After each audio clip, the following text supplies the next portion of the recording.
You're listening to Radigan's RockCast, a series focused on talking about music from the 50s, 60s, 70s, 80s, and even current. Now, here's your host, Tom Radigan. What's going on, guys? Welcome to Radigan's RockCast. So welcome if you're listening from Spotify, Amazon Music, YouTube, WNYO, wherever. I'm glad that you're on. So for today's edition, we're going to be talking about a rock group called Little Feat that was big in the 1970s. This edition is actually dedicated to my father because he's the one that got me into this group. Little Feat is a band that was formed by Lil George, who was the leader of the group, and sadly passed away in 1979 due to, a life of living rock and roll. So I really didn't know who these guys were until 2 years ago, until my father was talking about them, and I think it's possible. I forget exactly how, but I think it was because the guitar player Paul Barrere died, at that time, and I think my father was playing some songs for me or just telling me a little bit about them, and I never heard of them before, and I just assumed they were just the obscure group of the 70s, which in some ways they were. I mean, I wouldn't say they were not an independent group because they were brought by Warner Brothers, so that was a major label, so they wouldn't be considered an independent group. They didn't have as much mainstream music, almost like the Grateful Dead, in the sense that they had more of a cult following than, and all that stuff. Some people compare Lil George to Jerry Garcia as a leader in a sense, and especially lifestyle wise as well. But also too, the thing about Lil George that's actually a connection with the Grateful Dead is that he produced their 1978 album Shakedown Street, which I didn't know until a few months ago. This was all from what my father told me, because my father's a huge fan of this group. And I thought, why not give them, check them out a little bit. While I was going away to Oswego, when my father took me up, we were playing a bunch of Little Feat songs. He was introducing me to a lot of them. And, in these past few weeks of being at the school, I've been listening to them basically nonstop. And, they're definitely something. Yeah, they've definitely got some good songs. So I thought today we would dedicate their this edition to their 1974 album Feats Don't Fail Me Now, which has probably been one of my favorite albums of theirs that I've listened to so far, and all that. Why not we get into talking about it? So a little bit of a backstory of the group before, we go a little bit more into the album actually, is, Little Feat. So, Lil George, was in the 1960s played with a group called The Factory. Then he played with the famous Frank Zappa and the Mothers of Invention. Then formed Little Feat with Bill Payne, and the original lineup was him, Bill Payne, Richie Hayward, and Roy Estrada.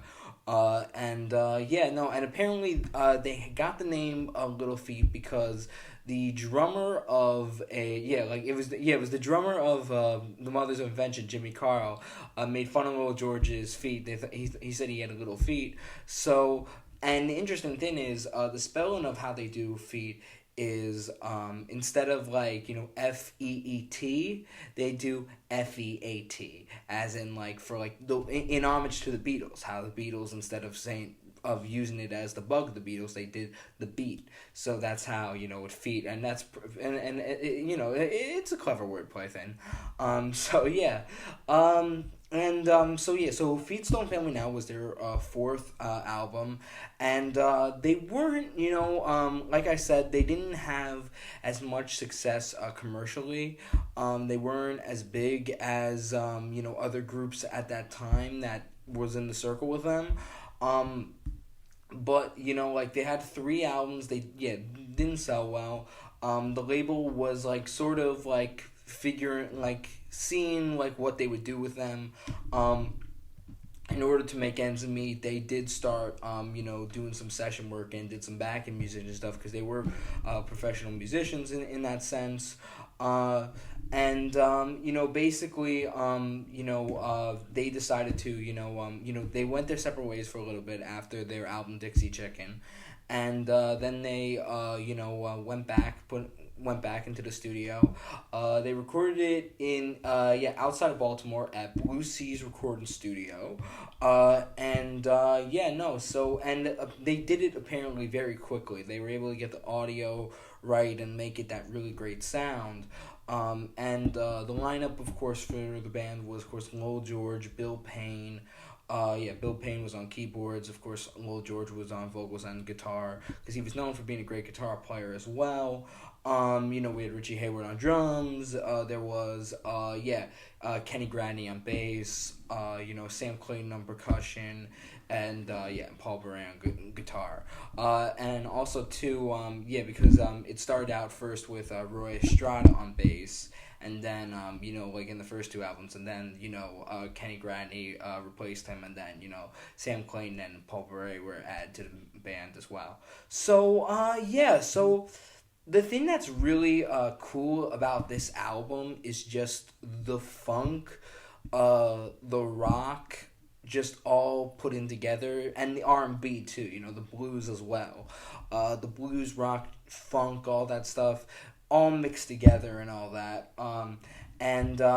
The album's cover was done by a guy named Neon Parks, who did actually most of the band's album work, and he does an interesting kind of covers in that sense. He makes, very artistic, very creative and outside the box.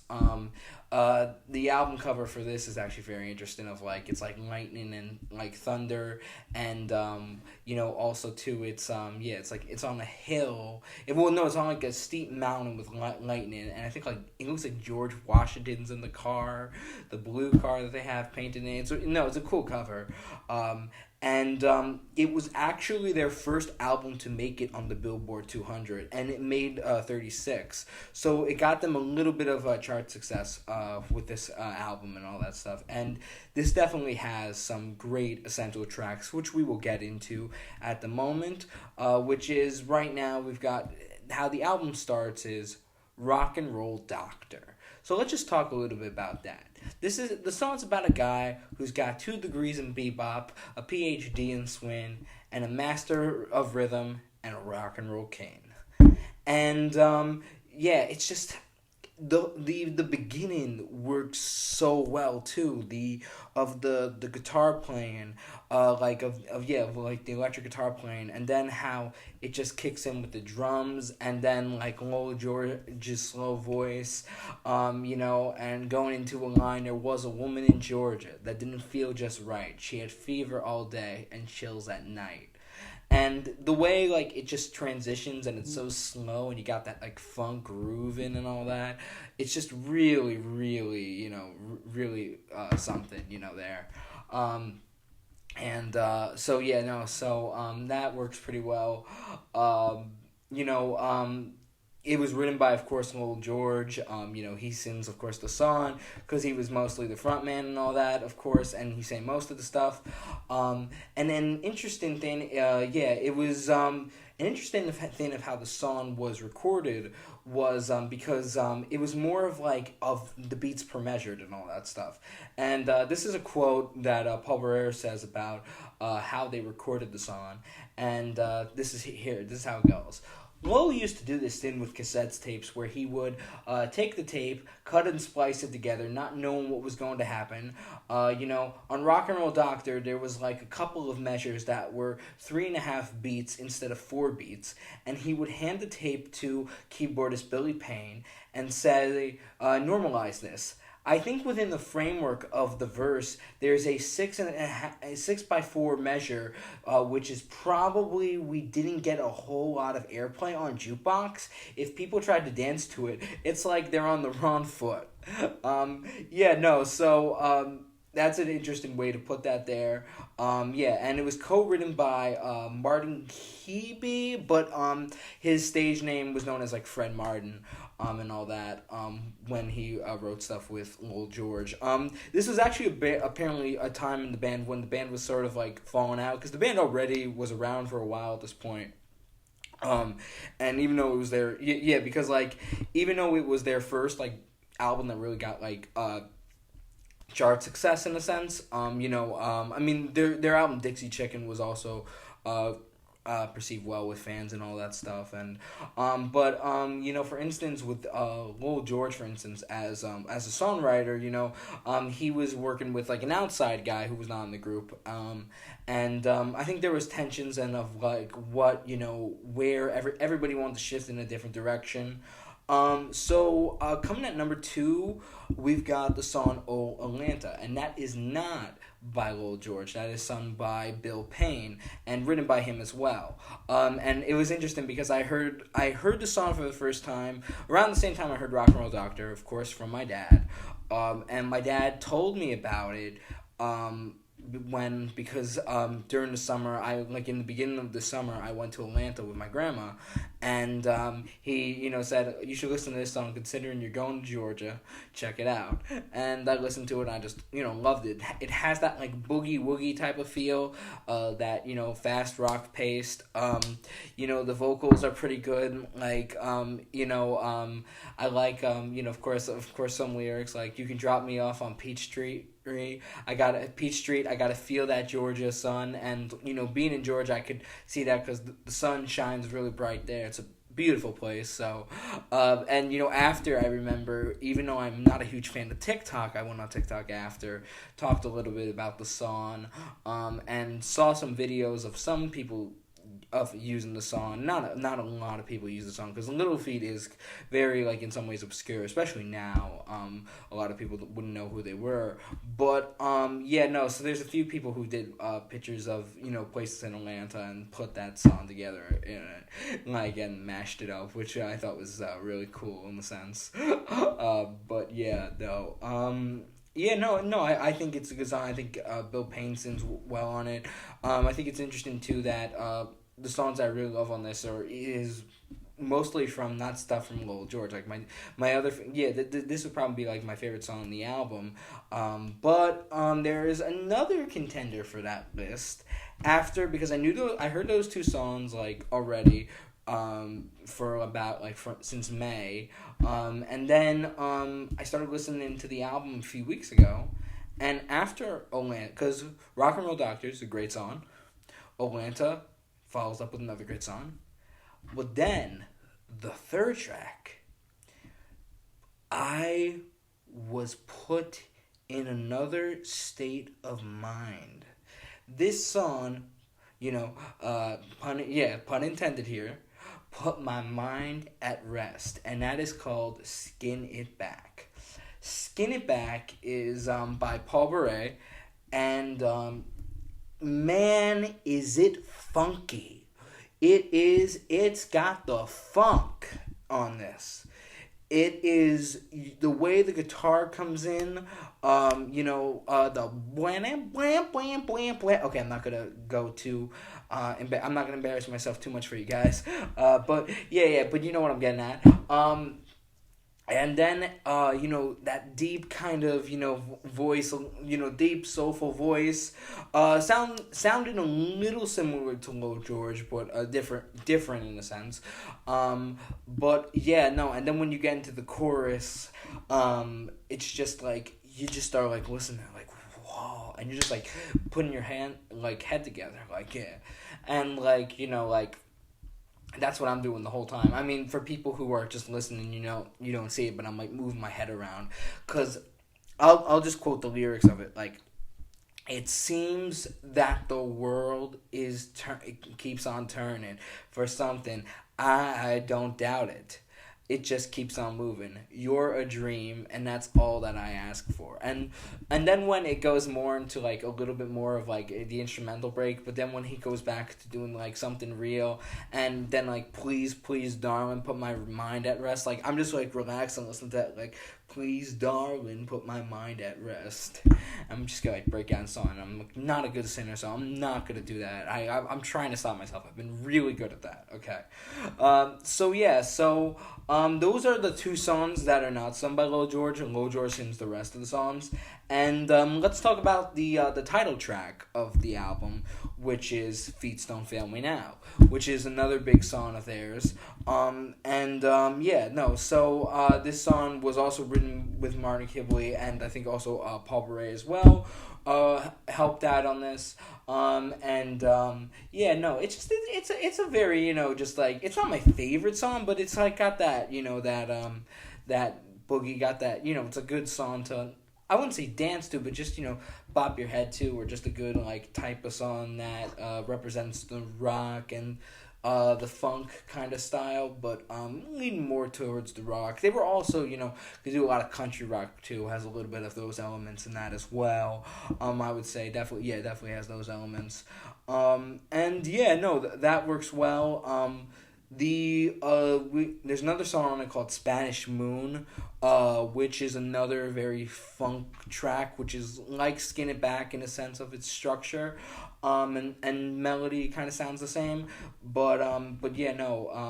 that's another great tune. And most of the songs were produced by Lil George. Like, all the songs were produced except for this one. It was produced by Van Dyke Parks. I said that wrong. Van Dyke Parks produced it, and he was a guy who was a musician already. He was he was a lyricist too. He was famously known also working with Brian Wilson from the Beach Boys on the album Smile, that was supposed to be the biggest hit after Pet Sounds. Of course, we never really got to hear it because of Brian's over the top drug use. The album failed and all that stuff, but Van Dyke Parks was known in the music business, and he produced that track. And then the last song on this album is a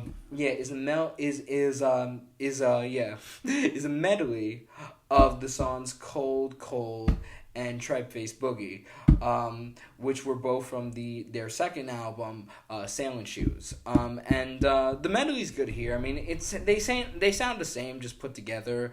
In some ways, of course, I have a problem in some sense. Of course, I have a problem and don't always like when groups, especially for a studio I get it for a live album, but when a studio version, when a studio album, they have a recycled song that they use, I feel like, I don't know, I don't always feel like that's the best thing. I do think, it sort of is the same thing. They haven't added too much to it, just considering putting the songs together and, just playing it again, and all that. But, I mean, they're great songs anyway, and, they do fit the album in a sense. And it's a nice way to end the album and all that. That's what I've got to say about Little Feats' Feats Don't Family Now album. Definitely check them out. They're an interesting group. Lil George is, interesting guitar player, interesting lead singer. I probably will talk more about them on the podcast later on, and all that. But this is a band that, like I said, I got into from my father, not that long ago.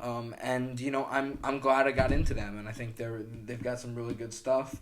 You've probably heard a Little Feat song in specific stuff. For instance, for people who don't, know the show This Is Us, that there's a song used from that. Like, there's a song from one of their albums that's in that. Other pop culture as well. So that's it for the podcast. Thank you for listening, whether it's WNYO, Spotify, Amazon, YouTube. I appreciate it no matter what. Thank you very, very much. One more thing too. We have a little bit of a plug-in that I'm gonna be putting in. My organization at SUNY Oswego, Digital Music Association, has their programs at Tuesday at 7 and all that stuff. Tuesday at 5. That is our new program time. This is more for people who are listening to WNYO who want to go by, because not a lot of people are in Oswego too, so I have to address that too. So it's fun programs where we do events focusing on music, even having people share their crafts and share their creations. It's a great program, and definitely tune into that. But thank you guys for wherever you guys are supporting this podcast. Really appreciate it, and see you guys another time. All right, bye.